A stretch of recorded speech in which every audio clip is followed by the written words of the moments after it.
You're now tuned into STWFTV, the Parlay Perspective. The Parlay Perspective.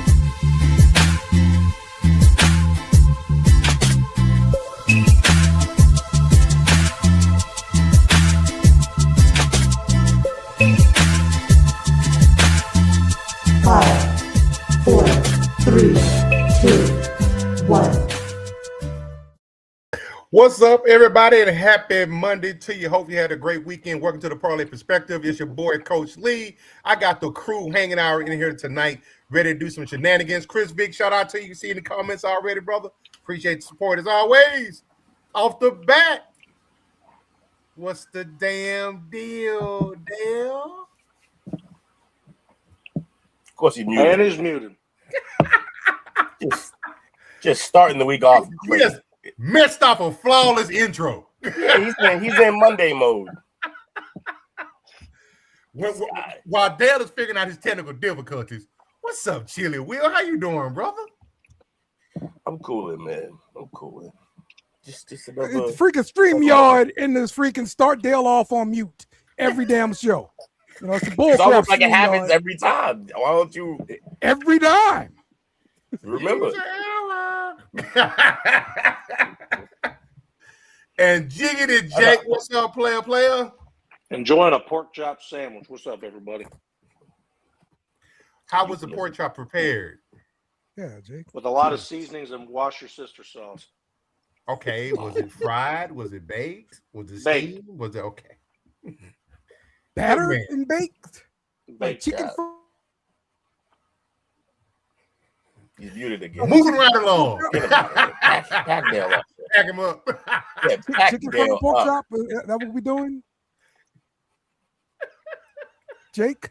I'm too busy eating. Go ahead. Keep going. He wants us to be to chop up so bad. All right, cool. Go for it. So, you guys, I know last week I made y'all proud because I was that'll never happen. We would rebel. Yeah, take that team. We would rebel. Got a bad against contract Coach Lee now. and the Saints. I'll make y'all winners. I bring a winning culture and attitude to the city. Trade all your good players to Dallas. All two of them. All two of them. So I know last week I made y'all proud. Your boy watched some NCAA, college basketball, the March Madness. But due to unforeseeable circumstances, not so much this week. I didn't get a chance to watch now game. So I need That's you my guys to excuse, too. highlight. That's my excuse too, right there. Unforeseen circumstances prevented me from watching it. I need you guys to update me and our viewers. What's up, Chauncey? We see you out there. Salute to you. And Miggity Mike, thank you, brother.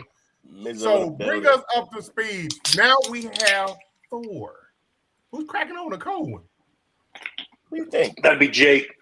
Of course, it's Jake. Jake's Ball a guy. menace. He's in total fat man mode tonight. He's a menace, man. Now, I'm only 30. I got time to get this cholesterol right. I'm a man. I'm 30.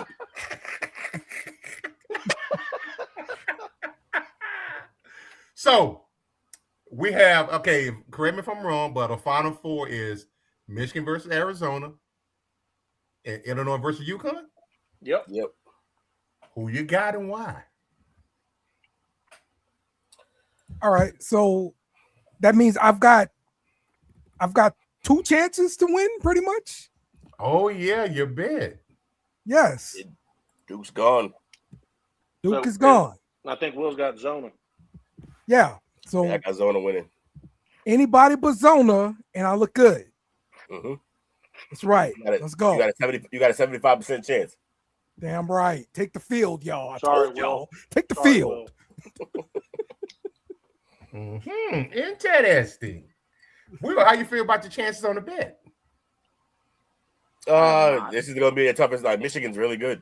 Jake been talking about him all year, and he was on it. Usually when he's on it at the beginning of the year, it's pretty good. So They blew them out. That was the worst showing I could have seen any team give, and Tennessee got absolutely smoked. I think Michigan went on like a 28-4 run. Was And Michigan really that much better than Tennessee? Tennessee, Or Tennessee yeah. played bad. They had nothing, no answer for anything, and they couldn't do anything on the other end on offense. It was just bad, man. Coach, Michigan, you ever heard of the term "lambs of the slaughter"? Yeah, that's what yeah, happened. whooped on them. That sounds brutal. Yeah, score was 95-62, so yeah, it was bad. There's no Elite Eight game, by the way. Like that's not supposed to happen in Elite Eight.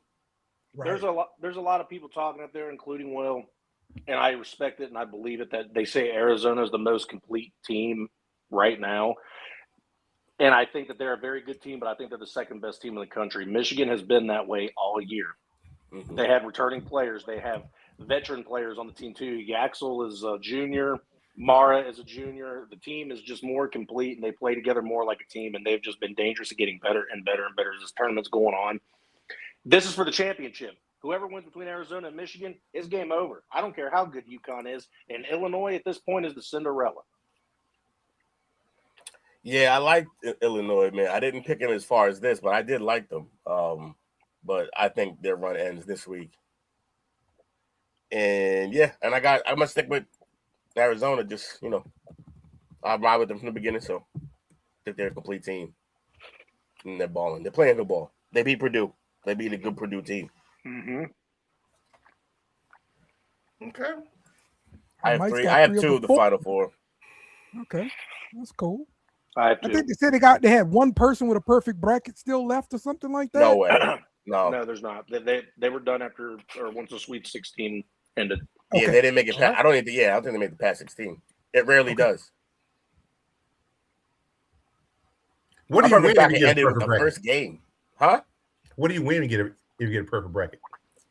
Is it the billion thing or a million thing, something like that? But it don't matter because it's mathematically impossible.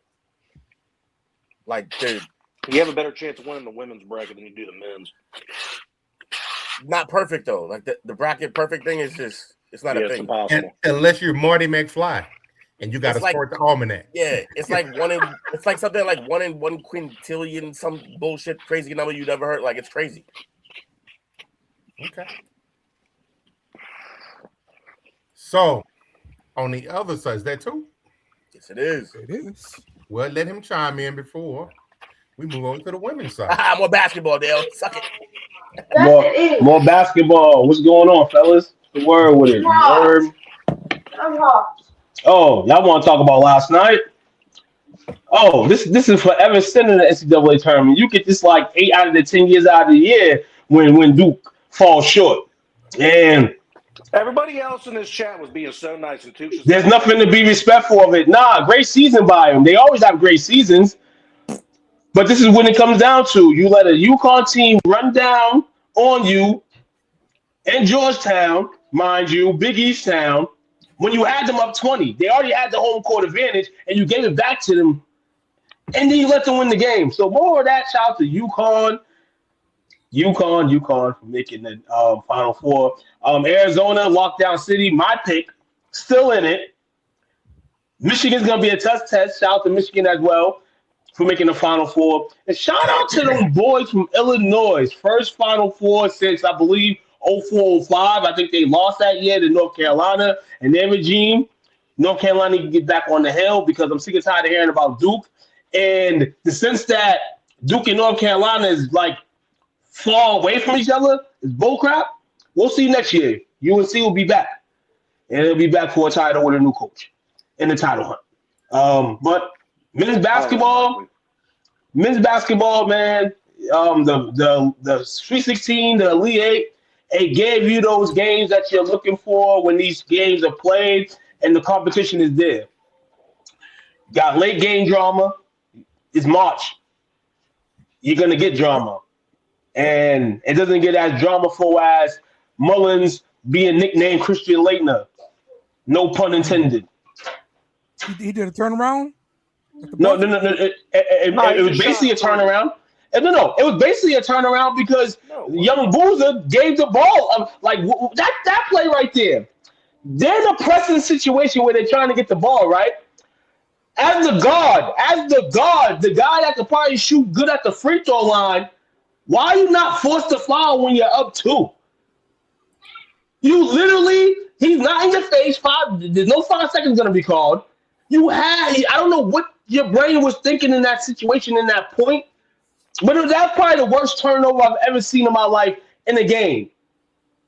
It was terrible. It was terrible gameplay in the last 3 minutes with Duke. Everybody was all high about putting Shai up on the ranks with Coach K. Cut it out. Cut the shit out. He's a great coach. He's going to continue to be a great coach. He's in a great program. Duke's a great program. But the way that game was coached at the end of that game yesterday is terrible. Duke, I don't think anyone's putting Shire up there with Coach K yet at all. You can ask Will. I'm very critical on him, but at the same time, yeah, Duke fans they don't like him. That you've seen what he's done though. I had the way that I felt about Ryan Day is the same way that I felt about Shire. But at the same time, you got to give a coach a little bit of time. The man's 38 years old, and he's won 3 ACC titles, been to the Elite Eight 3 times out of 4 years. He's doing fine. He is a great recruiter, but in critical moments in games, he's still got to work on it. It took Coach K 16 years to win NCAA. Yeah, Coach K would never. But this is the difference between Coach K and Shire. Coach K came into a Duke program that nobody knew who the hell Duke was. Duke wasn't a blue blood. No, he built. They wasn't a blue blood. He built Duke. That's the difference. Shire's going to Duke already with an inspired team. You automatically get 5 chippers every year because of where you're at. There's no excuse for this. And I get the same hoop to Herb Davis at North Carolina. There's no slack for that. Like, he got fired because they didn't make they lost in the first round of the tournament a couple years in a row. Shai is not doing that. His job is not in security mode. But at the same time, he has these guaranteed players every single year. It shouldn't come down to a few possessions. It shouldn't come down to a 19-point lead in the semifinals and you lose. Shouldn't come down to that. Can't blow a lead. Not like that. You can. And again, everybody can be critical of what he's doing and blowing these games, but at the same time, it took a lot of great coaches. Some that took over programs took them 16 to 20 years to win a championship. It's hard to win these games. It's hard to win the big one. So I'm not giving up on him yet. He's had more success than a lot of people thought he would. I'm going to continue to be critical on him and hope that it changes and he figures out how to coach an end of a game good. But he's a great recruiter. He's had the top recruiting class the last 2 years, and he's going to have another one this year. So I'm going to roll with the punches, and hopefully he can get it together. Man, listen here. He's Steve Kerr. He's got a well-polished team. And there's no excuse when you lose the games. Nobody making excuses. No, I'm just saying in general. No, I'm just in general saying it because it's bad. That was a bad blow, man. I mean, and the players at the end of the day played the game, and the players made the critical mistakes as well. But yeah, they're too high class, man. Blue chippers to be doing that. But good thing it was against another blue chipper, so it's not really that bad at the end of the day. Shout out to UConn. New England about to be partying this weekend.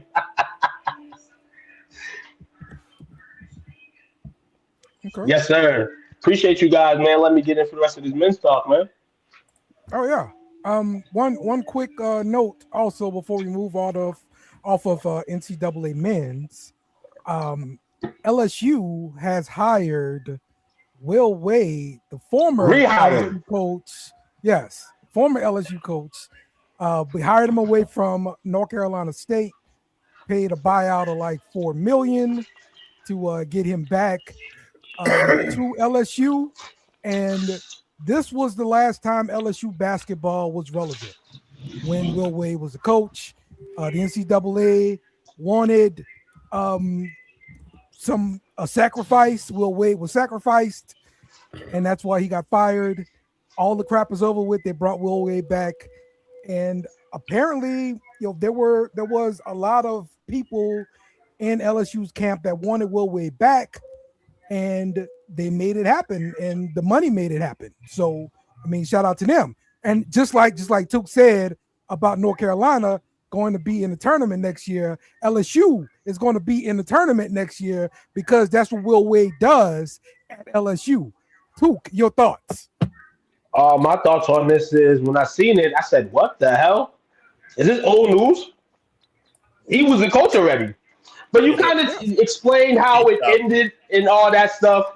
Get a little backtrack of history. You got a little negative to his positive. But it's a good hire. It's a good hire because he was just at an ACC school. Did some good things with NC State for a couple years. They was actually in the play-in, but didn't survive. They lost to Texas. But going to LSU, for them, for their sake, to get the recruiters, the recruitment, and to establish themselves and win some games. And a heavy SEC. But you should be fortunate there. Like you said, you could make the tournament next year. The SEC, 10 teams were in this tournament this year. 10 teams. So we know the SEC dominates across all sports platforms, college-wise. So I wouldn't be surprised if LSU did make an appearance, maybe a first-round exit maybe. But no, just getting there back to that play, that system. Tyrus Thomas, Big Baby Davis, you know what I'm saying? Shaquille O'Neal, you know what I'm saying?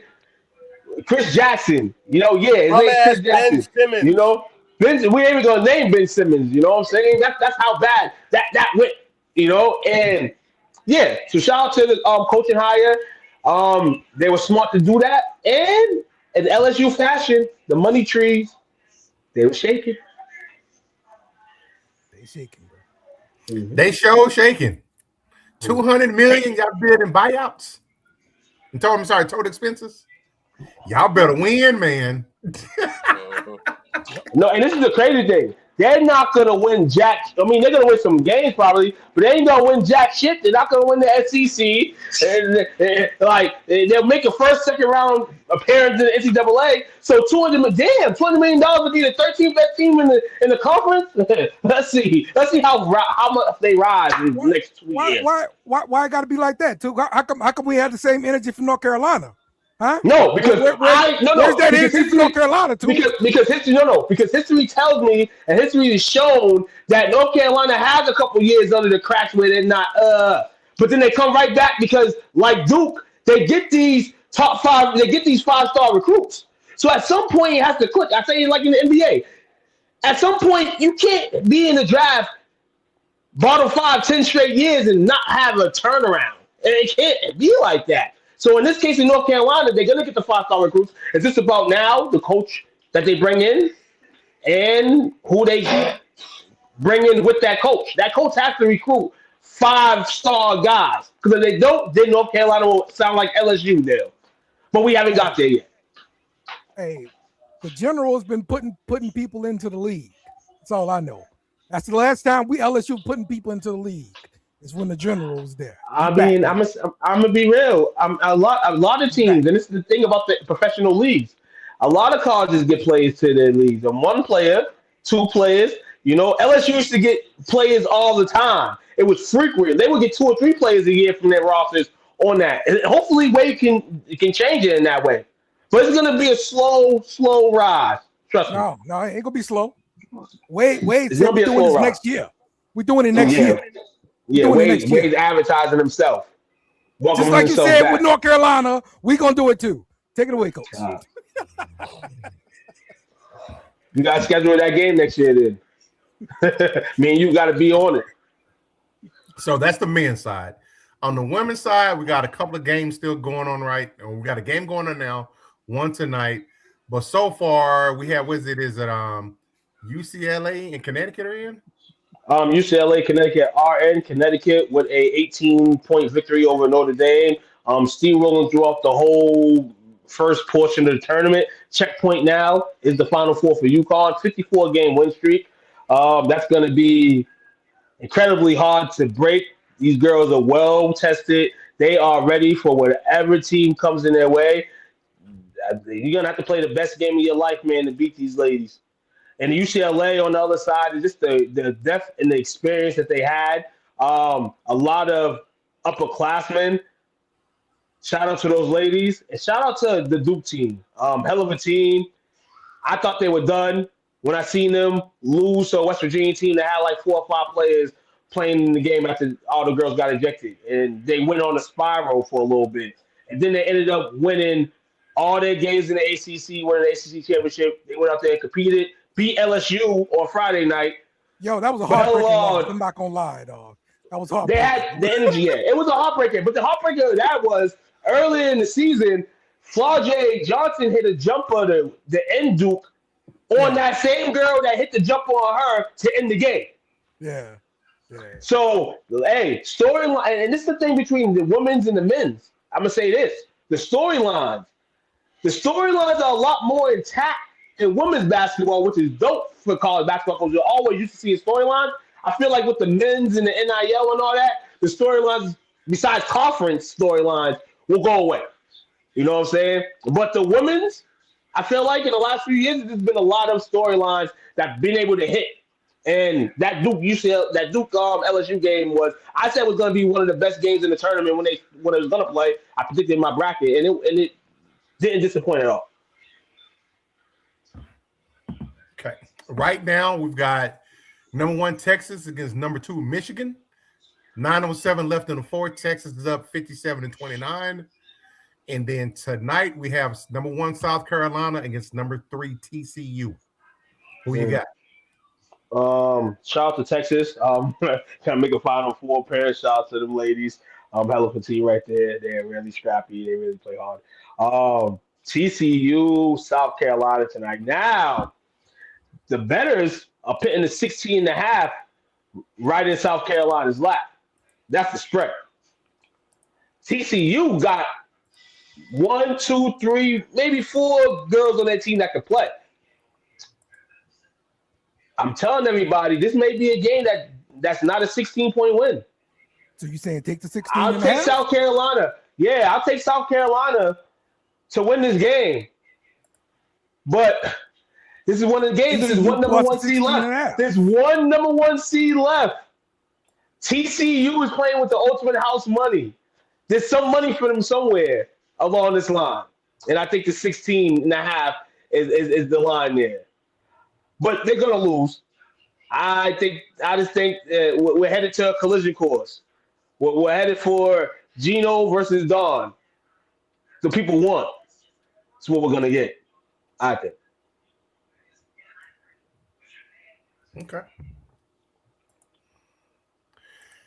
Okay, that's the basketball. We got a couple of things to update in other NCAA sports. Let me get it. Here to go.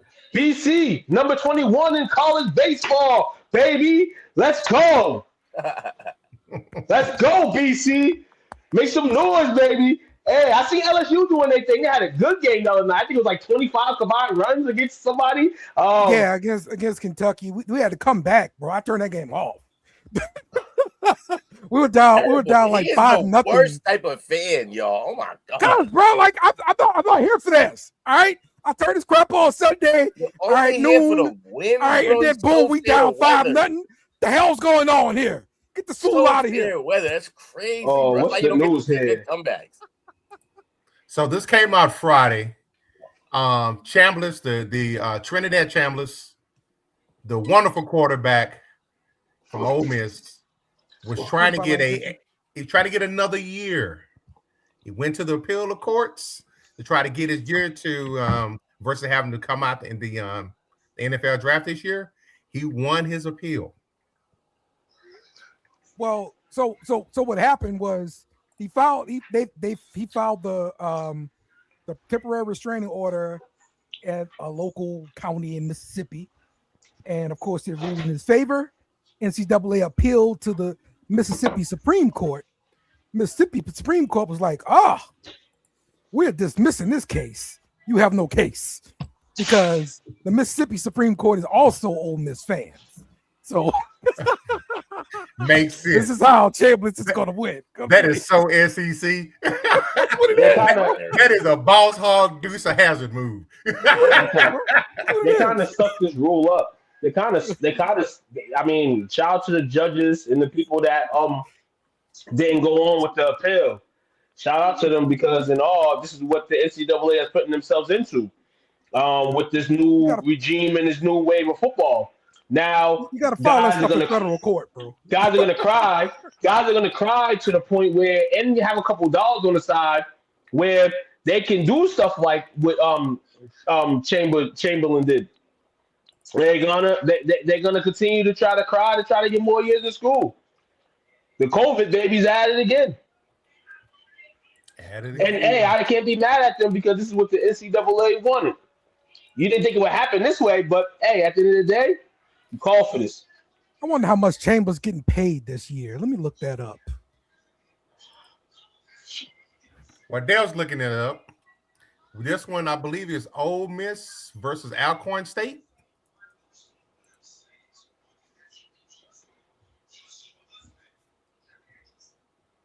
You got to keep your head on the swivel. Yeah. No one covering third. No one covering third. You can get out of there. Hell yeah. Heads up. Oh,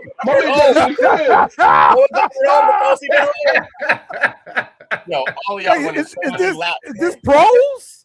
It's college. That's college. Okay. That's Ole Miss. Ole Miss against Alcorn. I got Y'all you. gonna be running so many laps. I swear to God.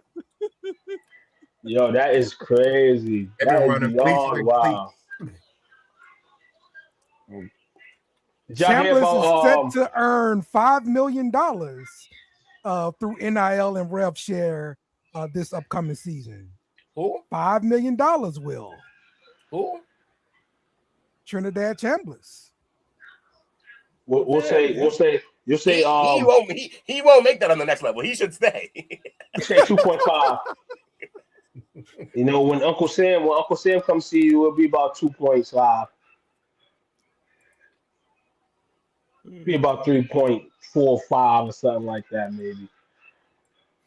So you guys have all played sports on this podcast. I didn't play sports. What's the wildest position switch that you've seen?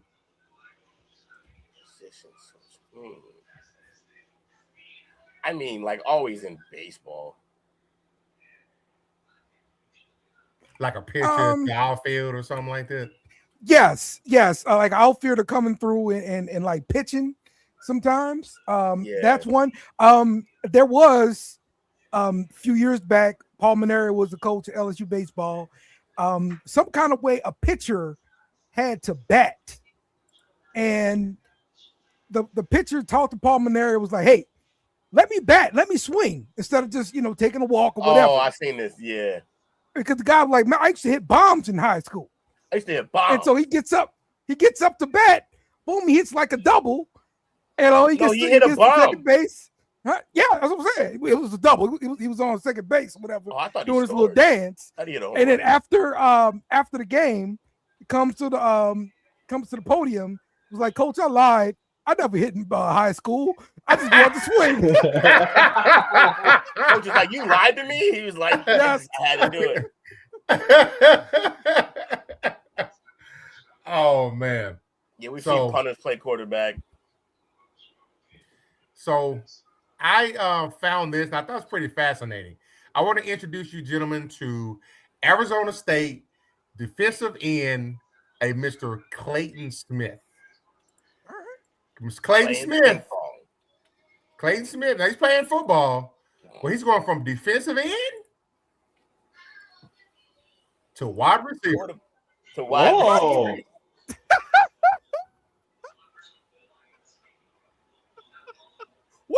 What's going on? You're never tackling him. You're never tackling him. So I saw that. I'm like, he didn't look bad out there in the drill. But I'm like to Will's point though, he's looking for contact. Oh yeah, his whole life has been about contact until right now. And now you see how he turned. You see how he turned when he got that ball? Oh man, he's ready. He's in the defensive stance already, over in the drill. He's hunting, bro. How did this happen? You say, how did this happen? Yes.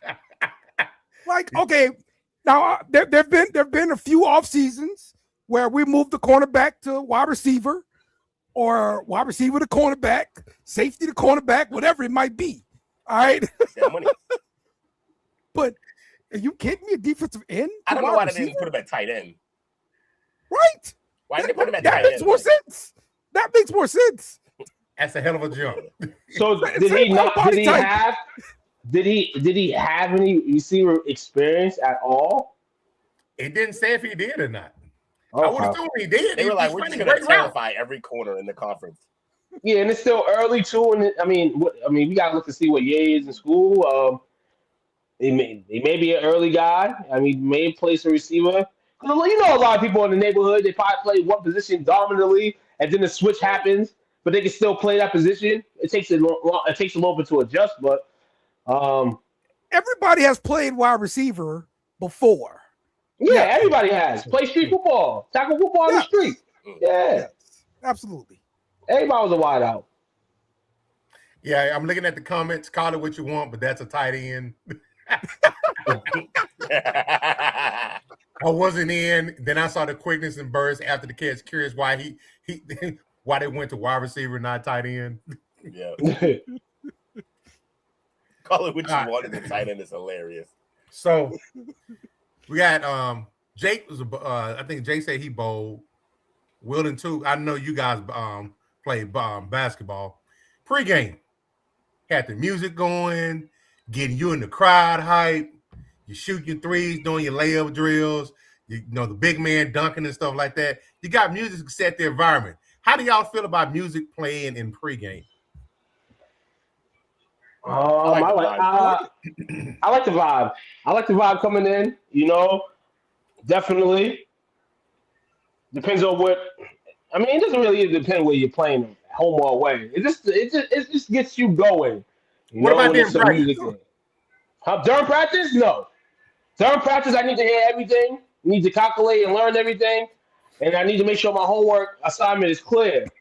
For after practice, so I don't like music in practice. Okay.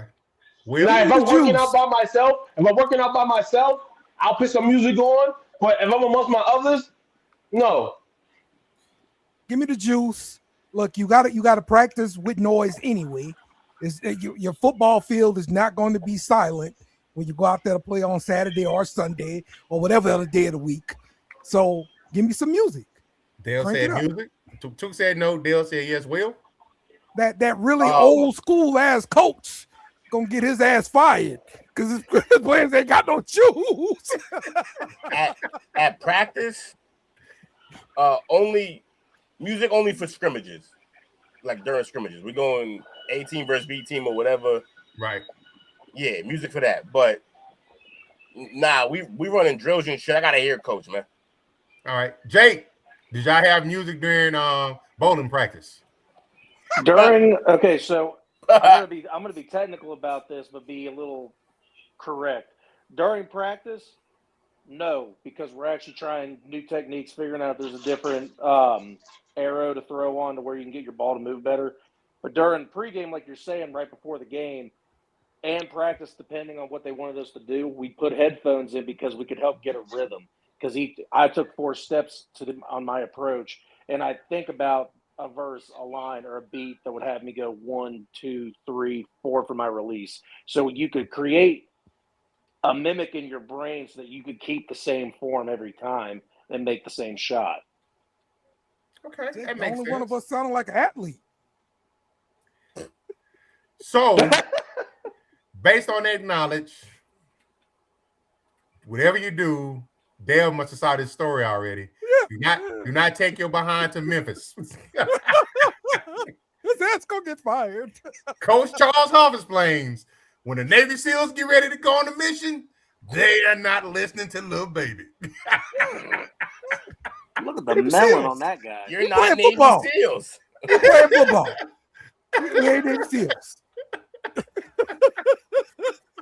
We ain't Navy SEALs. You know, nobody's gonna die. Right. But the first comment got me. Whatever it takes to make it to the Pop-Tarts Bowl, Coach. Damn. Hey, yo. Let's go. At the end of the day, that's what's going to happen. He gonna get fired now. It's gonna be a good season if you go to the Pop-Tart Bowl. It's gonna be a good season. I prefer the Cheez-It Bowl personally, but all right. Depends. All right. Do I get like Pop-Tart swag? Because sure. Yep, you get all types of Pop-Tart swag. Isn't it like the last couple of years they actually brought out a toaster and you see these Pop-Tarts go down into the toaster too? That shit's Yep. entertaining, Dale. I want a small Stop touchdown. bad mouthing the Pop-Tart Bowl. So Dale, I think this is from you. Let me get it queued up here. Your boys down in Spring Drill. Spring Drill's going on hot and heavy right now. Hey, they're getting it in. I'm telling you, LSU is gonna be something. Y'all listen to Took if you want to. I'm trying to tell you. Fan. I'm trying to tell you, you come to LSU, you're gonna be great. All right, we got this freshman Jabari Mack at wide receiver. Wide receiver U is at LSU, and this is why he came here. Okay, this is why he came here. Boom, catch it with one hand. Right there. Come on, baby. Let's go. Well, And that's LSU's playing fast, just like Lane Kiffin's gonna have them play on Saturday. That's right. I don't. Hey, Lane Kiffin's too cheap to buy bags. I don't trust him. Now he's just gonna take the bag somebody gave him to do some work and give it to somebody else and say it was his idea. Hey, that's a good point there, James. The Navy SEALs were listening to Rock coming in to Venezuela. That's right. Now that was a hell of a catch. But something I had saw. Let me see if I can find this. Jake, your boy's been cutting up. Your boy Chris Henry Jr. Oh, okay. He's been. I'm trying to find a video. I saw a video earlier. I don't think I'll be able to find it. But he was giving that secondary hell. Him and Jeremiah is going to be dangerous. And that's immediately what I thought. Dangerous. Then you got Brandon Ennis running in the slot. Oh man, we're wide receiver. You Dale, that's the real wide receiver. You already know it. Well, y'all got our bum ass wide receiver coach who don't recruit. Enjoy that. You got Chris Henry. Yeah, sure. He he didn't have to recruit him. That was all hard. He didn't have to recruit him at all. Yeah. He didn't have to recruit him at all. So long as He you was ain't got to episode. recruit, you're fine. Because he ain't gonna do it. Okay, I think I found it. I was so happy when he decided to still go to Ohio State. I'm like, oh, this is going to be a good year. Sayan's going to look great till the playoffs. Saying about to win the Heisman. Not again. Dude, that's against Jermaine Matthews. That's a problem. Jermaine's supposed to be number 1 this year. So that's not. So is he doing well, or is our secondary going to be suspect? No, we got Devin Sanchez. We're fine. It's just they're going to be beating up on Jermaine Matthews all season. I was gonna ask that about Dale and LSU in regards to their receiver making his catch. But no, I think both defenses will be prime. We know in this case, Chris Henry's a dog, and that other receiver I ain't really too familiar with him. But I guess if he's at LSU, I guess he's somewhat of a little dog in the coming. Coach, I think Devin Sanchez is from Texas. He is. Yeah, he went to. We always send y'all our best. Yeah, we appreciate that. I'm surprised he did go to Texas. Wherever North Shore is, Houston, North Shore. Yeah, I'm glad he came. He's a dog. I got a chance to watch him and Moore go at it for a couple of years. Yeah, that's awesome.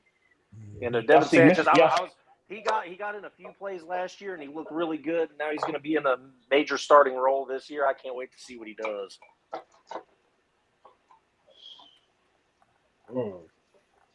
Shout out to these overhyped teams. Boston College, baby. Oh man! BC Clean Clark.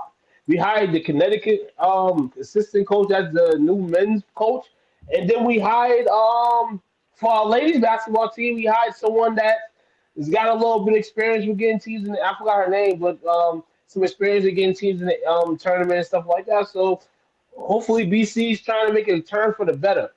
You went back to basketball. We're talking about football now. I'm just talking about NCAA. That's all. Trying to get my NCAA football team gonna do.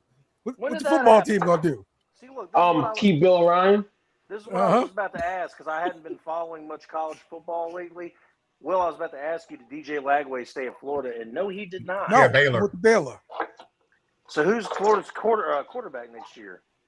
Good question, Will. Hopefully no Kyle Trask lookalike. Oh, What's his shit. name, Will?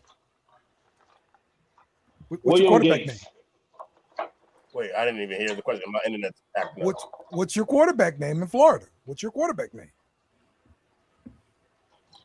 So what's my quarterback's name? Yes. You don't know your quarterback name, do you? I forgot him. I'm hoping they can move him. Appreciate you. It's Appreciate you. an open competition between Aaron Philo and Tramel Jones Jr. It's gonna be Tramel. I think he's gonna win it. They like him. Tramel He came in a couple Philo. of times. He's a freak athlete, fast as hell. Yeah. Oh, Philo's I hope he a wins. freshman. Philo's a freshman. I'd go ahead and start the other guy, Tramel. Yeah, I like Tramel better. Hopefully he gets the job. I haven't seen much on Philo yet, though. He was originally at Georgia Tech and then moved over.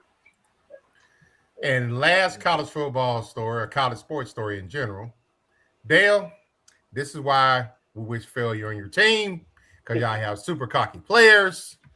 At Colorado, it felt like a high school circus. It was time for me to go somewhere that takes football seriously. This is from Mr. Jordan Seaton on why he left Colorado for Lane Kiffin at LSU. Some things are left better unsaid.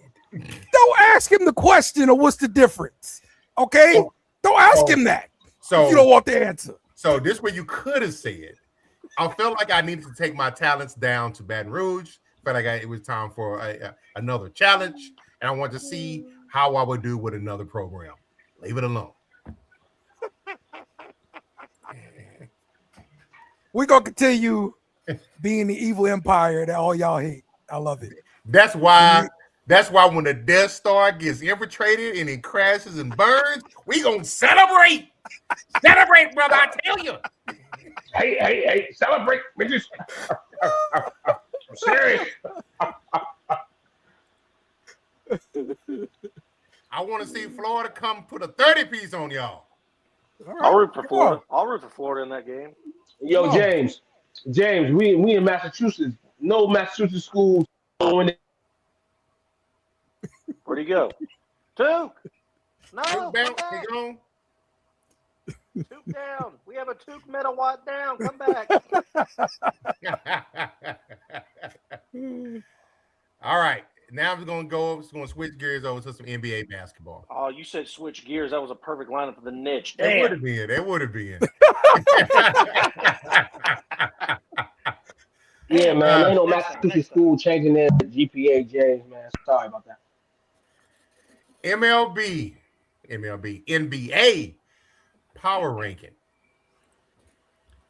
So we getting pretty close. I think we got maybe 7, 8 games. We got about 2 weeks left for the league, I think. Mm-hmm. You got 2 weeks. Pelicans going to be in the play-in.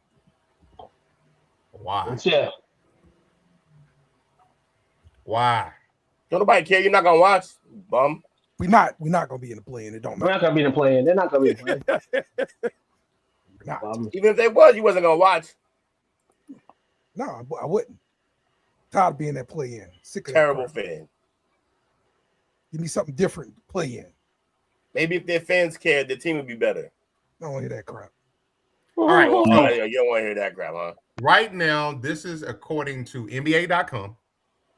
Their top 5 power rankings. You've got the New York Knickerbockers, the Detroit Pistons, the Boston Celtics at 3, the San Antonio Spurs at 2, and OKC back at number 1.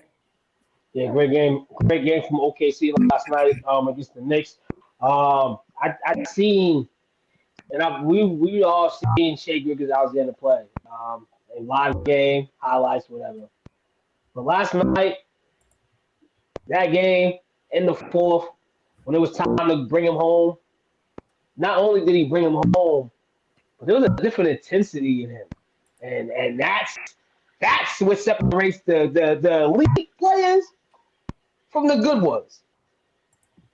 And it kind of felt Kobe-ish to me, how just after every basket, he knew the next one was going to go in, he was just yelling at teammates. Teammates getting assists to Chet Holmgren for a dunk in his face. It's going to be interesting playoffs, man. It's It's gonna be an interesting playoffs, man, especially for that guy because he's trying to keep the league on his shoulders to be the market, not only the most marketable man right now, but the reigning MVP, probably 2-time MVP. Shout out to that. The Spurs, they're definitely the second team in the West. The Eastern Conference is gonna be like the lottery this year. There's gonna be a lot of balls for the top teams, but the bottom teams, whoever's in the top 3 positions, don't think your first round backwards is gonna be easy like that. I don't think so. I think this is gonna be a fucking dogfight in both conferences, but I'm more excited for the Eastern Conference, man, coming up. Will, what's your take on it?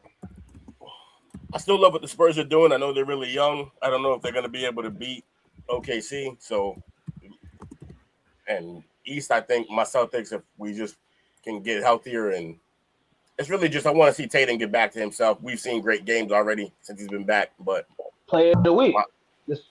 My belief still is he shouldn't be playing. So, but I'm glad he is. He's cooking.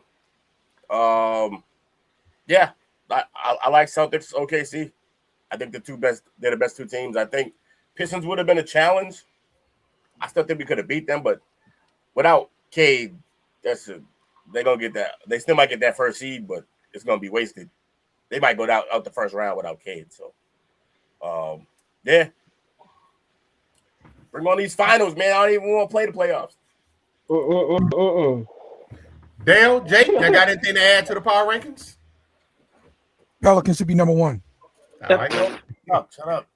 Jake, Pelicans are gonna be number 1 draft pick. No, I got nothing to add to the power rankings, but I'm still absolutely shocked after that small losing streak the Suns are still in the play-in. But I'll take it. 7 seed, baby. all right, NBA power ranking as far as the MVP awards. Our top 5, we got Victor. Cade is still at number 4 despite the injury that he sustained. Absolutely, should. Luka's at 3. Shy's at 2. And the Joker is at number 1. Who do you think will win it out of those 5? Shy's gonna win the MVP. Either Shy or Wemby, but from the voter's sake right now in Vegas, I think Shy's like got a 250, and everybody else is like in the thousands right now. I think Luka Doncic in that game suspension, I think that kind of sealed the fate. If anybody wanted to rush at him, he's not going to win it. Potentially, whoever gets the first seed out of the Spurs and Thunder, they will have the MVP of the league. Joker's not going to be the MVP of the league, though he's putting up amazing numbers. His numbers are always putting up, but he's not going to be the MVP this year. But it's Shea Gilgeous-Alexander and Victor Wembanyama. My vote will go for Jaylen Brown, though, if I had a vote. Damn you, Tukey, did it again. My vote's Jaylen Brown, but out of those 5, give me Victor. Victor, okay. Shout out to Will? Jaylen. Shout out to Jaylen, but it's probably gonna end up being Luka's putting up crazy numbers, but Joker's numbers are insane. Like it's basically triple-double again. Carrying that team. Probably gonna be Joker, man. But I think Shea missed some games. So did Joker, though. I say, but this is the thing about Joker, though. Jamal Murray is actually probably having like one of his better years, and though he's a great player, he was an all-star this year. So now that counts into, the voting, for the MVP. Where Shea still has a great team, I don't think they had another No, Chet was all-star. Sorry, bugging up. So yeah, pretty much everybody else is locked in all-star. So yeah, they could pretty much be a rough race. I just think honestly, there's no way you can't give it to Shea if Cade's not a guy, because Cade would have been, I think, 2. I think Cade Cunningham would have probably been 2. Luka's the one not really playing with an all-star. He's not. He's definitely not playing with an all-star, but you know how that goes. They're gonna give LeBron. They're gonna say, "Well, he's playing with LeBron James." You can't say that, and we know that. But you know how the league is. Mm-hmm. And how's it BS, Mike? If SGA wins it, He says the fix is in. What was that? He says SGA or Luka, if they win the MVP, is BS. Saying it now. Conspiracy. Have you looked at the TS? Have you looked at the TS statistics for Luka Doncic? Fucking offensively, fucking efficiency is fucking off the roof. Like, and we say he has LeBron and Austin Reeves and all that, but if you look at it, it's like he was in Dallas. It looked like when he was in Dallas, and I don't know if that's good to say or bad to say, but he's still being the same player, and that's still getting to his spots. Game's still there. He's comfortable now. Say, I'm with Mike on this. His perspective on SGA. That's why I can't watch him play. Yeah. Says nothing but a He's foul. really good, though. He's good. He's really good. Hella mid game. But Yeah. just, yeah. Crazy, man. My fault. Will says mid game is mid range game is worthless. That's what Will said. What about Shea Gilgeous-Alexander in the mid range game? No, his is great. I said it's dead though. There's only like two players who are still playing there. The mid range, the mid range game It's also dumb shots unless you're great at it. The mid range game is definitely dead, but that's what separates him. That's what I was talking about earlier with just the way he approaches the game. And everybody approaches the game a different way, and there's a lot of stars in the league. But this is what separates him from others. When you're in this situation, when you gotta hit a mid range, you gotta pull the mid range upper. He's in it. Money on the line, game on the line. At least you're telling me this guy is reliable with the basketball. You're going to him. On other teams, they gotta figure out who they're going to. That's true. All right, so a couple of rule changes in the NBA. Proposed rule changes. Mark Cuban came out and he believes that the NBA should shorten games to 40 minutes. You guys agree with that? Yeah, shorten that crap. Get these games over with. Other than Dale? Yeah, because at the same time, you still got a fast-paced game, so they can still put up 100 points a game if they want to. I don't see no problem with it. Yeah, because you know what? A lot of games, high school games are like 8-minute quarters now. My first thought was like, I don't know, because like the record books, it's always been 48, but the pace is going so crazy that good. You got guys basically cheating in these stats. We had like 30 people at one point this year averaging plus 25. Like it was crazy. We don't need that. That's why over there smacking. Don't need that at all. All right. The next proposed rule change. Have you guys seen it currently is three different proposals that league commissioner Adam Silver has proposed as far as for the NBA anti-tanking changes. Good luck. Proposal A, 18-team lottery with flat odds. It includes the bottom 10 teams that missed the playoffs plus the play-in and 8 play-in teams. The odds, the bottom 10 teams each get an 8% odds for the number 1 pick. The remaining 20% split among the play-in teams in descending order. All the picks are determined by a lottery, and the goal is to remove the advantage of being terrible versus being bad. But the potential issue, it can trap weak teams, Pelicans, into long-term mediocrity. Proposal 2, 22-team lottery using 2-year records. Who's included? The bottom 10 teams, 8 play-in teams, 4 teams eliminated in the first playoff round. The problem is we don't believe the results now. But how the odds are calculated based on the 2-year cumulative record, similar to what the WNBA does. A minimum win floor is applied. If floor equals 20 wins, a 14-win team is treated as having 20 wins. Picks are drawn with the top 4 picks. The top 4 picks are lottery drawn like the current system. The goal is to discourage extreme tanking over a single season. It adds complexity and may still reward middling teams. The last one, 5x5 system, 2 lotteries. Who's included? The same 18 teams as the first proposal. The bottom 5 teams all receive equal odds. The remaining teams get descending odds. 2-stage lottery. Lottery 1 determines the top 5 picks. Lottery 2 determines picks 6 through 18. The protection of the bottom 5 teams cannot fall below 10th. Yeah, just keep it the same. Keep it the same? Keep it the same, man. That seems way too complex. You're doing this extra shit for people's opinions on what you're doing. This your business. First off, everybody should know that. It's your business. Operate the way you want to operate. Guess what? Motherfuckers still going to tap in. I'm not going to say to watch the game because, there's been a decline in who watches the game. But people still going to be interested in the game. Man, listen here. This right here. You got a problem. Go to pot. You can't do this. You can't do this because we have teams who are owned by the same NBA team, and you can't have 2 teams owned by the same NBA owner and compete in the same league. That's the problem. Oh well, change it up. Sell them teams, everybody. Sell the teams. We'll say pack it up. All right. Next up, fellas. We're moving quite along tonight. We got hella stories today.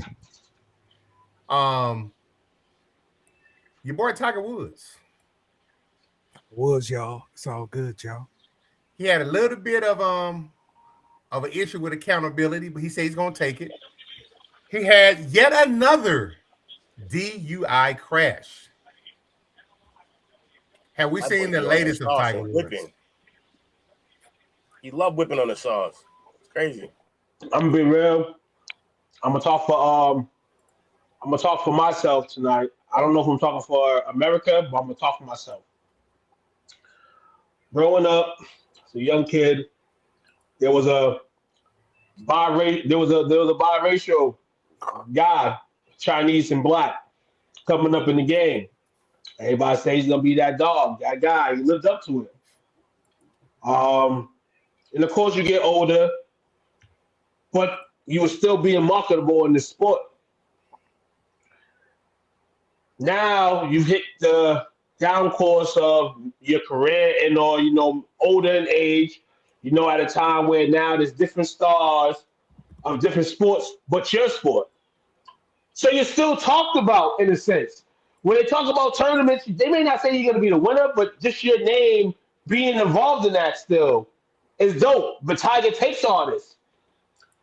But he can't fulfill what he used to do 25 years ago. But he wants to, because he wants to make everybody proud. But in that, it comes pressure. I watched the TV, I think it was a TGL, the golf league the other night. And he had came back for their championship game. And, he looked like his age, Try to do what he can do. After the game, they had an interview. And they went right to Tiger and they talked about Augusta, which is the next golf event. That's the Masters. Now, we don't know the last time Tiger won a Masters, but they asked him about it. And he said, well, I'm going to try to be ready for it. I'm going to try to win, as anybody should if you're going to enter it. But again, in his mind, can he really win? And this is where the alcohol and stuff plays along, and this is where the next DUI charge gets hit. Too much pressure on him. When, bro, you can be retired, 1. 2, get a fucking driver, bro. Get a driver. This is not your first rodeo with the DUIs. So why, as the man you are, continue to do this? We're going to initiate that. I mean, Tiger's probably already done it. He has an issue. He has a problem. And as a man, take accountability. But how many times are you going to take the accountability role and you're going to just be able to walk away from that? You're not. Chill out. Golf's over. You need to better yourself, as a lot of people do, you know? And that's all I gotta say, man. Tiger, man. Damn, Tiger, man. It sucks that I had to hear that. This When Tiger coming into the lose. weekend. Yeah. Tiger kind of upset me this weekend, man. It's sad to see this guy had a meteoric rise. He was a rock star when he came. He had everybody that normally didn't give a damn about golf picking up golf. Like Tupac. Yeah. Exactly. But just to see him Yeah. crash and burn like he did, James, your comments on point, man. They should just left that man alone. All right. I think Tiger Woods is not Subway going to. gift cards. Tiger Woods, he doesn't never need to be behind the wheel again because his driving sucks. But I know one guy that's all about driving. Let's get ready for James NASCAR. Yeah.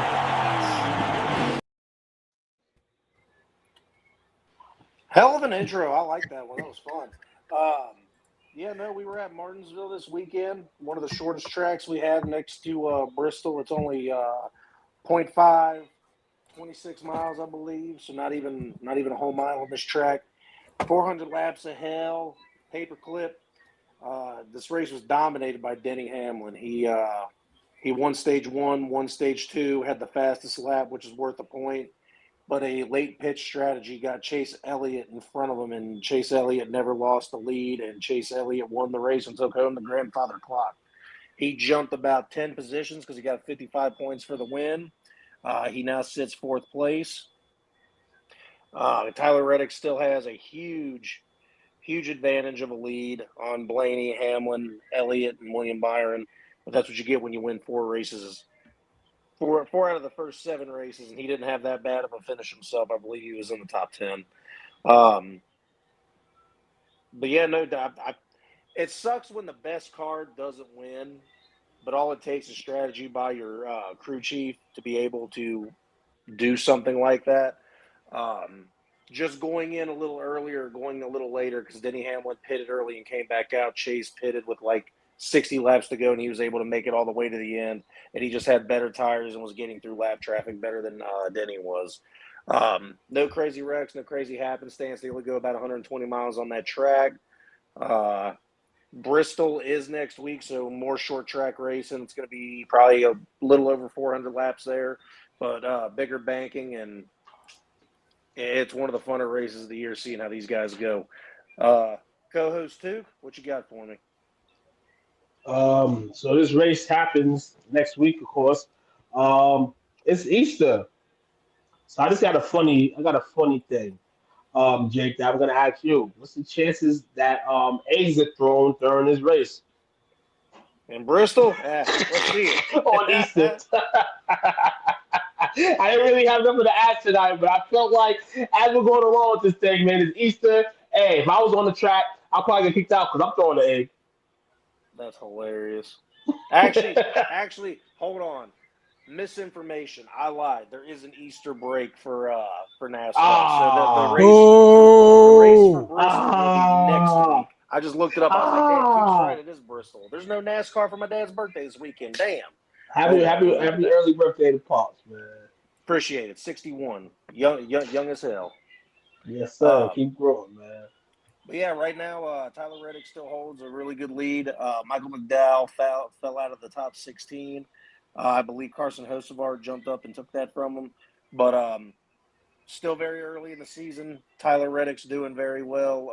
Denny should have won that race. I'm not a big Chase Elliott fan, sorry. And this was a winless drive for Hendrick Motorsports. They won the very first race of the year last year. But this year they have a new what's the word I'm looking for? A new body for the car that they're using, and it took the drivers a long time to figure out how the aero on the car worked. And they did not win any of these first 6 races, which has only happened like one other time in their entire history of being in NASCAR. Chase Elliott gets the first victory for him this year. We'll see if Kyle Larson and William Byron can figure it out. Right now, Alex Bowman's out and not racing because he's dealing with vertigo. So they've had Justin Allgaier racing the car for him. But he might be back for Bristol, but more than likely, probably not, because if you're a NASCAR driver and you have vertigo, it's not safe to be in a car. Other than that, that's been your Dash NASCAR. You think? And other news too. ESPN, you better not be coming to steal our NASCAR information since NASCAR's gonna be in Bristol and ESPN Studios is in Bristol. You know they're gonna try to be punks and talk about NASCAR now. But guess what? STWFTV already got you beat 40 times. Yeah, we've been there. We've been having this NASCAR topic in the segment for about a year and a half now. You ain't taking it. I'm throwing shots. All right. NFL news and updates. Before we get into the news and updates, I had a story about it. I guess he's still a current NFL player. Get it pulled up here.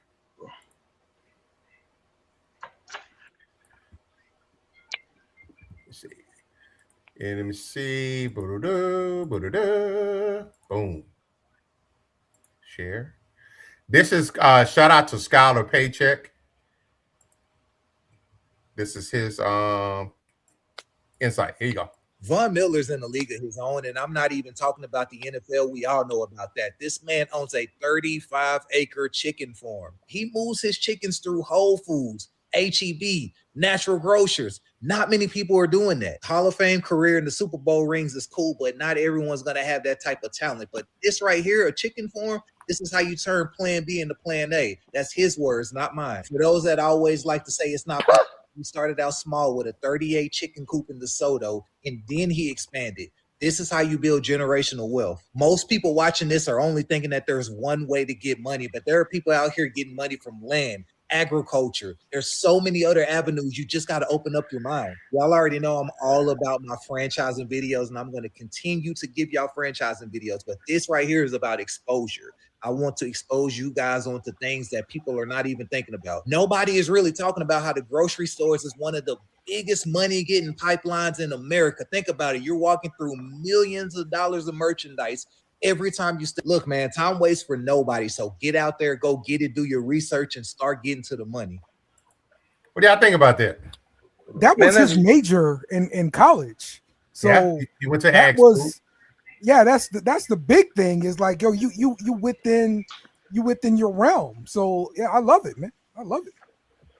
Yeah, that's great. I'd definitely try something like that if I wasn't broke as hell.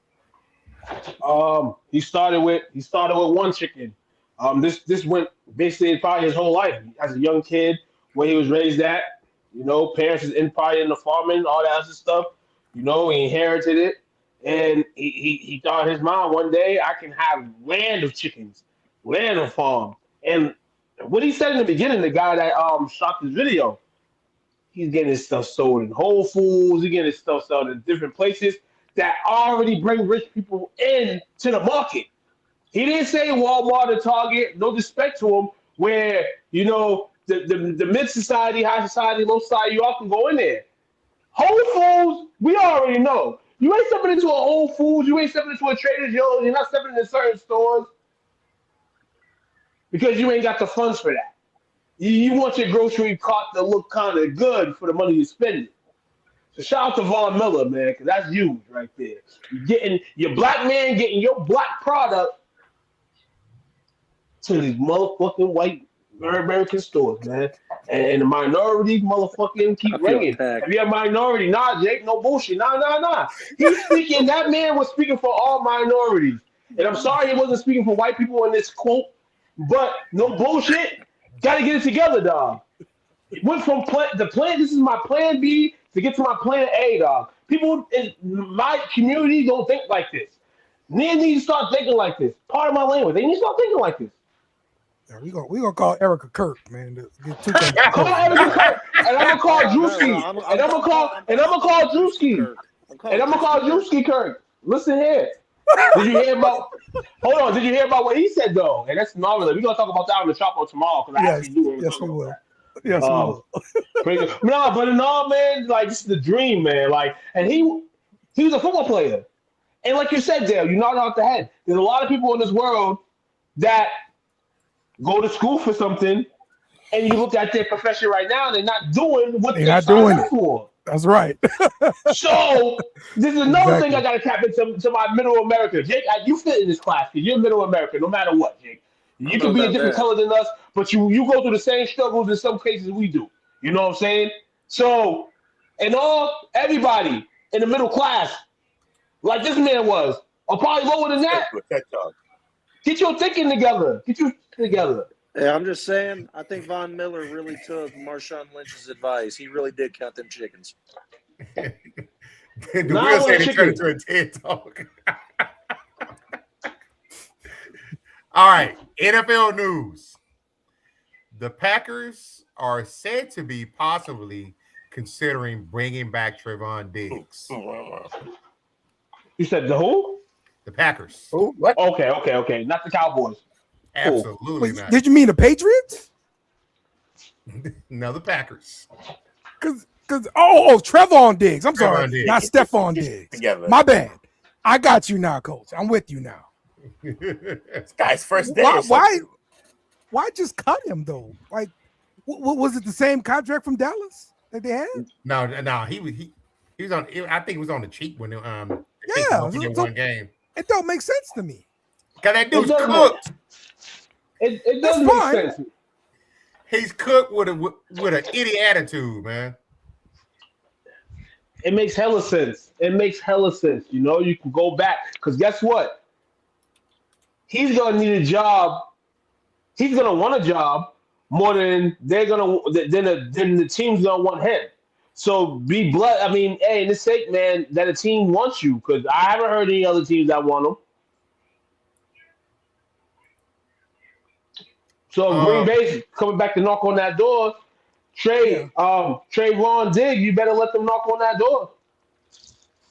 What do y'all know Nobody about? signed him when he got cut. So No, they didn't. What do y'all know about Dontavian Wicks? That's Green Bay guy, right? wide receiver, Yeah, backwards. Teams are calling about his availability. He's a fast guy. That's about it. One trick pony. The Bills, the Raiders, the Dolphins, and the Jets have all called to see if he's available. Yeah. I mean, he ain't gonna get nothing but like a 6th round pick. Like that's all he gonna get. Say again, Will. What teams are calling about him? The Bills, the Raiders, the Jets, and the Dolphins. The Dolphins are trying to have the most mediocre wide receiver core in the league next year. These are some bad receiving cores. Yeah. Dolphins is about to call both Diggs brothers. Calls about Wicks. They're just gonna try to take everything. Everything small. Get up all the short round picks if they can.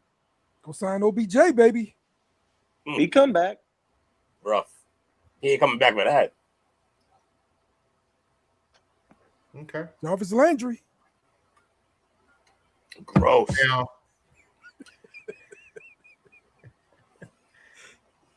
so we talked about, I think Dale mentioned Stephon Diggs earlier.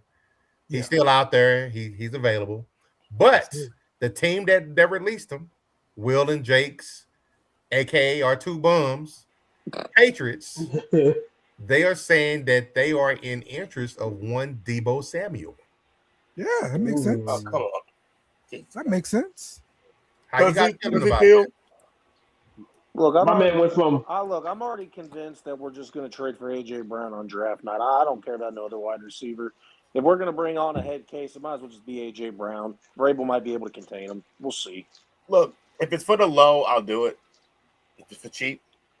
But I don't want to pay that man too much. He's damaged goods. He's working My man on about to two. come- He's working on two. What do they call those? Two robotic knees. He's got nothing. We can rebuild them. We have the technology.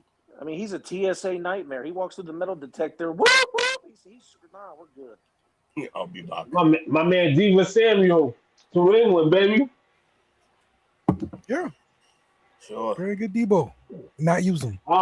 Speaking of Diggs, speaking of Stephen Diggs, his ex-boo about to be here on the 2nd for a concert. Let's go. We're in the building? Cardi B. No, hell no. I ain't in the building. Come on, Toot. Come on, man. Hell no. I mean, I could be at the after party. So this is surprising to me. I think was maybe this time last year, maybe the Chicago Featuring Bears Booty. were one of the most flexible teams when it came to their cap. Am I not correct? This time last year, the Bears had plenty of cap space left. Yeah. Well, that's changed in a year. Right now, they are considered the most cash-strapped team in the league. We're less than 4 weeks away from the draft. So, with that being said, they are proposing a possible trade that is possibly involving arguably their best defender. Look, I love the Cody, but he malpractice had of the some of the worst separation. And that's Jalen Johnson, their $76 million cornerback. Two-time Pro Bowl over the past 3 seasons. They're saying that he may be available for them to help fill out their roster. How did that turn so bad? I mean, so fast. Because they wanted to spend bread on everybody. And they're going to continue to spend bread on They about to be the Bears again. No, I don't think so. I think that the same way you was losing and signing motherfuckers and losing all this money is the same way now when you're winning. You're gonna start to sign motherfuckers, and then you're gonna start breaking people's heart by not signing some people. It's a business. But like you said, Coach, in about 10 years, they'll be back to the old shitty Bears. I don't know. I appreciate James. 10 years. Appreciate James out there. Just preaching the word. You know, just preach the word. I've been telling him this all year. I've been telling him. He got the ball. He don't want to listen, James. It's him. You want to be a number one, you got to play. Hey, you want to be number one, you got to play like a number one. You want to be number one, you got to play like one. What team did Taylor Decker go to? Taylor Decker. From the Lions. Previously from the Lions. I don't know. Let's see. Where's he at now? I don't think he's been picked up yet. He's on the Lions. That's what they're saying. So he got let go March 6th.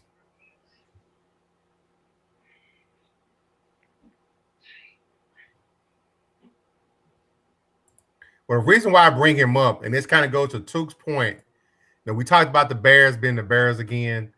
Took has no love for the Lions. Ain't no love. They lost both of their coordinators. And now it's come out, according to Taylor Decker, before he was released, the team didn't even talk to him. And they said that I think it has to do with because he was unwilling to take a pay cut. So they just went straight radio silence. You heard nothing from anybody until he was released. Wow. I know it's just business, but didn't Dan Campbell build everything on being a player's coach? Exactly. Now he's turned into a company man. Oh, we're about to see the Lions crash. Not him. You about to see? Hold on. You know what they do to company men, right? They Richard Mann. They Richard Mann. You're fired. We're about to hit that in about 2.5, maybe less than that. Yeah. Hey, they paid for what they got. This guy is a winnable Mike Singletary. That's what he is. And we're all gonna see it. It's a business though. Definitely. You don't gotta sign the motherfucker. And he's in quote saying that not signing him got them to sign 3 players that they wouldn't have gotten if they would have talked to him or negotiated a contract. Is he on the hot seat if the Lions don't make the playoffs this year? Well, they did say that he's warming up. They did say that he will. Dan Campbell did say the Lions plan to reach out to him basically. Kind of what we just spoke about with a couple other players, like, Diggs might go back to New England and somebody might go somewhere else. So this may be that. But this Decker guy is not taking that shit. He wants to be signed now. Dan Campbell is a high interesting ball of emotion. That's fair. 2. This is specifically for you. This is for you. How have you liked how your Cowboys have done so far in free agency? Your Cowboys. I like the first couple of days, but it was kind of stalled, and we still got some issues that we need to address, and that's What not issues all do you going to need be to able to be addressed. We need to address. We need to address the middle of the middle of the defense. There's things that we can address in the draft, but I need one more splash, Coach. I need one more splash. So, interesting you say that. Up to about an hour ago, it's reported that they have reached out to the Miami Dolphins on the availability of Jordan Brooks. That do anything for you? As somebody that they're trying to get a veteran linebacker.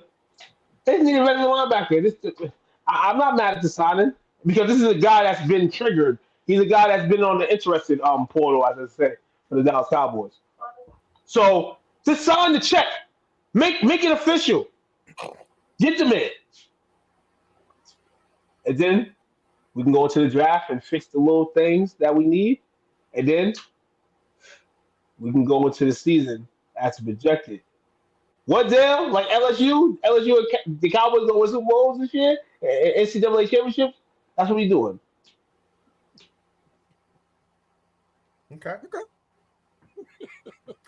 Speaking of the Miami Dolphins, they are a very cash-strapped team right now. They got a new GM. They got a new head coach. Got new players coming in, and they're looking to reset their salary cap. They know they're not winning this year. I believe it's one of Will's favorite players. Tank? One A-Chain. So they are going to move him. There is rumors that he may be available. Just a few weeks ago, they said he was not available via trade. I know. I told you that was going to change when they said it. But that's what you got to do to drum up interest. Right. If they think you want them, they're going to offer you more. That is Hey, why this guy that everybody might want is not available. Like that's what they do. And you got to think that's the same thing they were saying about Jalen Waddle. And they ended up getting what for him? A first and a third. Yeah, it's wise to go ahead and move him because, like I said, don't hold on to a running back on your team when you're not going to do anything. So, can he play receiver? Free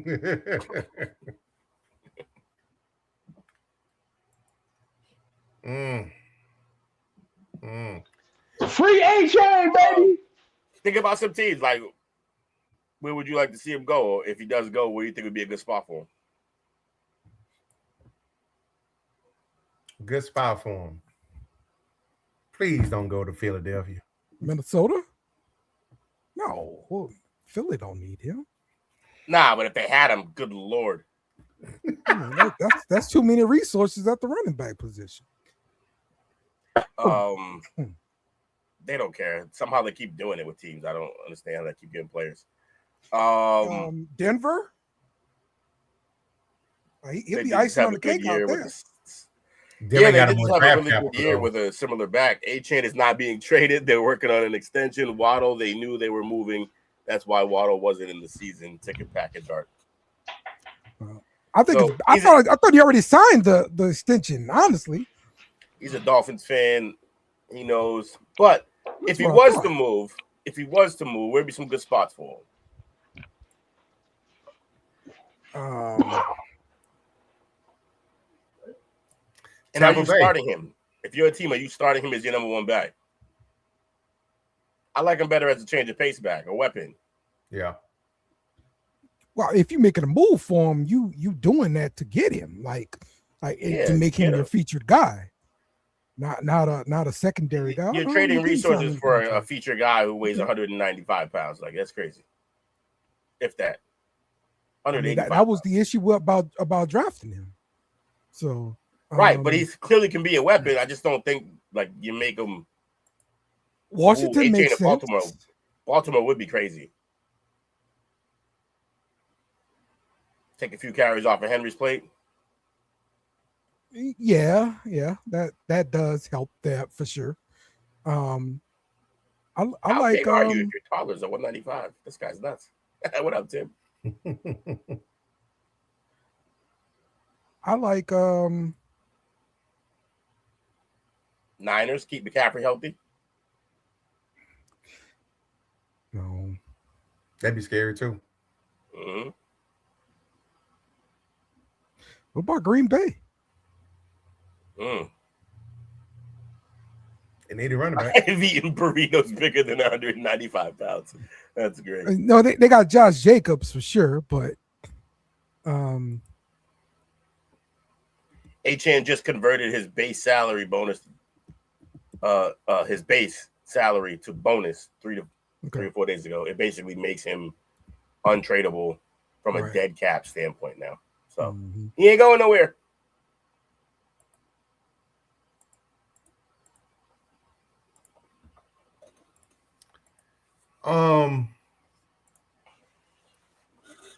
This next one I got for you guys, I don't think it's going to happen either. The Raiders have been contacted by the Cincinnati Bengals. For who? One Max Crosby. Oh, that makes no sense. Wait, who? Wait.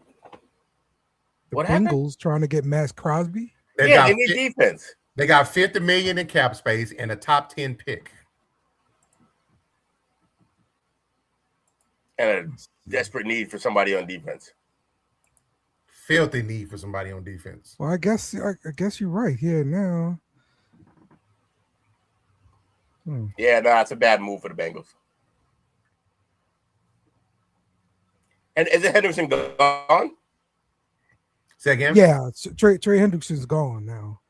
Yeah, Henderson's I gone. mean, they let him go. They let him walk. So He wanted too much money. it's like He's a they man. got He's they got 30. Mafe and they got I'm looking at Jamal Stewart, who they drafted out of A&M last year. I mean, maybe he could do something. I don't know, but yeah, I mean, it makes sense. But you have to give up multiple assets, and I don't think they're in a good position to give up a first this year. Why? Is that first round pick going to be better than Crosby for the next 4 years? Maybe. You tell me. Maybe. Maybe it's a deep edge draft. Because hell, I would draft a tackle or something. They're trading Burrow. So this last one, Banks. think Banks. Dale. Yeah, I mean Banks would be nice. I believe. Since he needs to protect Burrow, yeah, that's true. Yeah, that's what I'm saying. Oh, you meant left tackle. Yes. That makes sense. Protect your quarterback. Yeah. And this last one, I got a quote for you Getting guys. money on offense. Yes. This quote is, I'm committed to winning as long as the team is doing so and they're committed to that same thing, then I'm all on board. But if we're thinking about anything other than winning, tanking, or rebuilding, that's not me. Who do you think that was? Myles Garrett. Yep. Miles one out. That's hilarious. He did restructure his contract to make him more tradable, right? So They rebuild That is it. correct. They rebuild it 40 times since you've been there, Miles. yeah. So Everything Who's rebuilding coming since he got there. Yo, Jerry. The only way, if I'm the Dallas Cowboys, I'm getting rid of those 2 first-round picks is if Myles Garrett is available. I will give the 2 first-round picks to Myles Garrett. Anybody else, fuck you. You're not worth that. Jerry. I think Jerry would do it, and I think the Browns should do it. I don't understand why they wouldn't. Could you imagine the turnaround they could have with 3 first-round picks in this draft? Mm-hmm. It's a lot of talent in this draft, as far as offensive linemen and overall defense. And do I think they could draft a guy at his position that would make you forget him? Absolutely not. But you could draft a guy that will do the job. Especially if you're picking that high, 3 different picks. The worst one would be your 20 that you guys have. Right. The other one's a 12, and the earlier one's a 6, I believe. Yeah, you should do that. That's on the table. Now, Coach. Yes, sir. It was you. Sell 99 jerseys.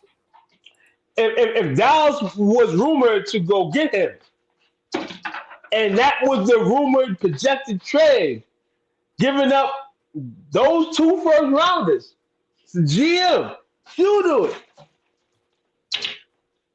You asking me if I would do it? Yep. What happened, Coach?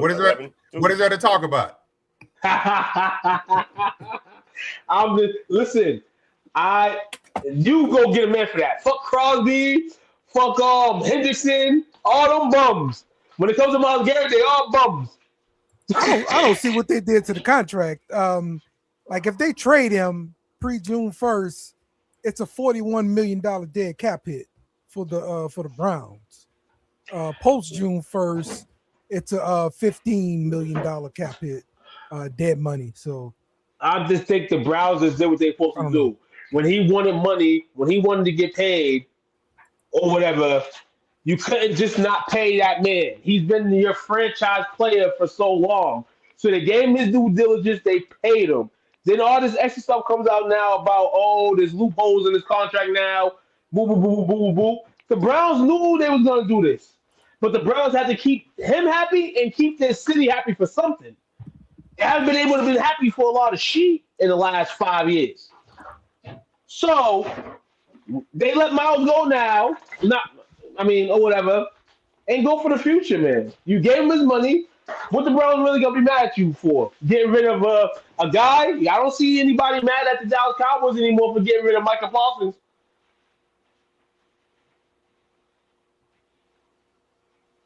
So they're saying that's kind of how I roll it. When he restructured his contract, it pushed the option bonuses from the 15th day of the league year to 7 days before the regular season. Adjusting the payment structure for the option bonuses to benefit Gary directly, and is converting $8 million of Gary's base salary, the 2029 237 into roster bonuses early in the year. So he's still getting some of his money up front, but from a salary perspective, it makes him a little bit more fluid as far as being able to move him. So this went full team friendly? Yep. Team friendly, and he's in a position now to where he can just say himself, I've been here, I've been with you guys owe it to me, and he can pick wherever he wants to go. And we know where he wants to go. Dallas.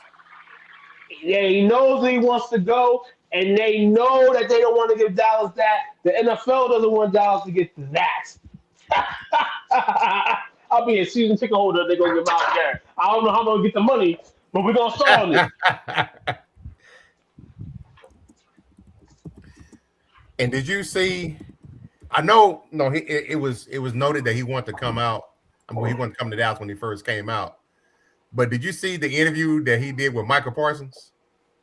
Yes, it was great. He dominated him in that debate. Well, Mike was trying to throw a little shade, but he's pretty much working. He's pretty much Dallas already forgot about you, bro. People keep forgetting Michael Parsons. Myles Garrett's like low key high IQ. You have no idea. You can't mess with him. And he's quick with it too. Like you think you got a zinger, and he's like zang, and you're screwed. and he got the boo-boo with the IQ of a real smart lady. So that doubles it up for him. Even him being smart is an added plus having her. Hey, talking about his girlfriend. Yes, and she's probably telling him like, "Let's go to Texas." Oh my God. That woke Took up, didn't it? Oh We're my going God. to Texas, man. Where the Jay, hell is Dale? Where the hell is Dale? I know, right? Dale had to walk the dog. I think he said he'll be right back. Right. No, did he? Yeah. No, Hey, Diddy, take that. From today, I got scared. All right, guys. That's anybody got anything else to add before we move to the next thing? Yeah, man. I got a little side of boxing news, man. Y'all see how Fondor whooped Keith Thurman this weekend? See how he guys? You see how he laid him out this weekend? And then Keith Thurman tried to, Keith Thurman tried to say that the referee was wrong to stop the fight. Did you not see his face? Did y'all not see the picture I showed y'all of his face after the match? 6 rounds. That man, that I'm not gonna say he don't deserve to be in the ring again, but listen here, you fought a champion, and the champion did you like that, and to be real, that man like Fondor is like 6'5", so his reach is like 85. That's scary. Just a little bit of stuff like that, and then UFC, Jake, that Grasso girl get knocked out like that. I did see that. I did see that. She was dead. She was out when she split to the floor. She did the splits, and then Alexa Grasso just wrapped that arm around her, got her up real quick, and the ref was like, "Bro, she's out. Don't even try to choke her. What are you doing?" And then she tried to, she went after the ref to try to take him down by the leg, and then just rolled over and was gone. Yo, that girl's eyes was open for like 3 minutes while she was still done. Yeah. That's scary, y'all. That's why I told people, if I fought in the UFC and I lost my first fight, I'm not fighting no more. I cannot ever see myself be like that in position. You know what?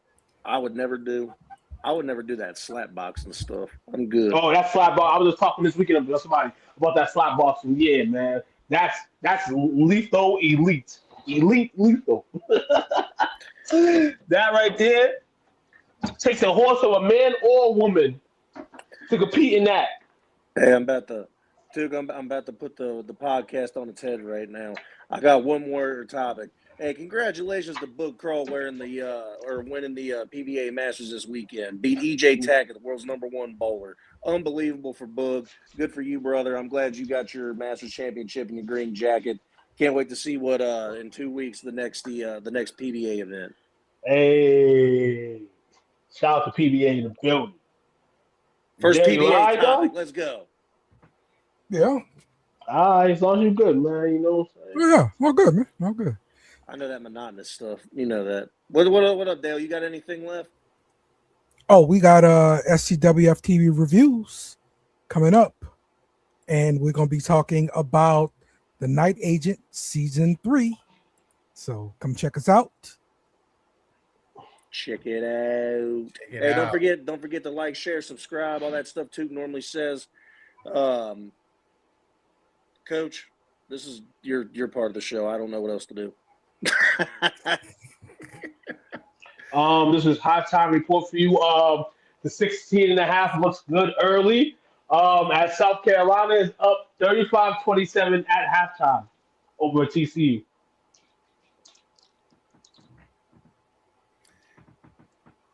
I think Will had to run to do something, but he got Mike. Will got the runs, but we're gonna be Will tonight.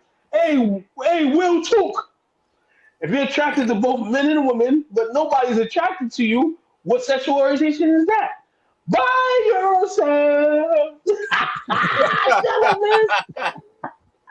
That's good. I'm a by myself. Hold on. What you saying about me? By myself? Oh, hey! Breaking news! John Cena will be the host of WrestleMania. I can't see him. Who? I can't see him. The host? Who gives a shit about the host?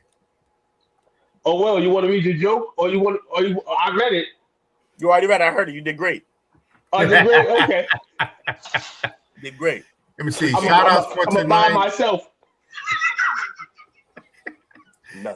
Shout outs for tonight. We got Chris, Shakira, Chauncey, Mike, Brandon, Shadoma 3, Jalissa, DJ Gamer, James, Bernard, Champy, and Tim Taylor. All right. I think I had a few of my family members in here tonight, man. So family, man, tuning in, man. Damn. Shit. You know what I'm saying? Tomorrow on the Chop Up, we're going to be reviewing albums. We got the Juvenile album, Boiling Point, and we got Kanye West. Bully. None of them bums. There we go. Yo, that Kanye album better than that Juvie album, I'll tell you that. But listen here. Kanye, yeah, man. Listen to both albums. Shout out to Dale, man, for sharing those albums with us. And we're gonna review them tomorrow on the Chop Up. So everybody get your simming on tonight or in the morning or whatever. Do your homework. Yes. what's our sign out tonight, fellas? We can do a throwback. We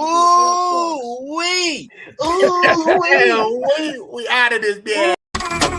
Thanks for watching our show. Remember to subscribe for more shows on the network. Smash the like button, share, and comment.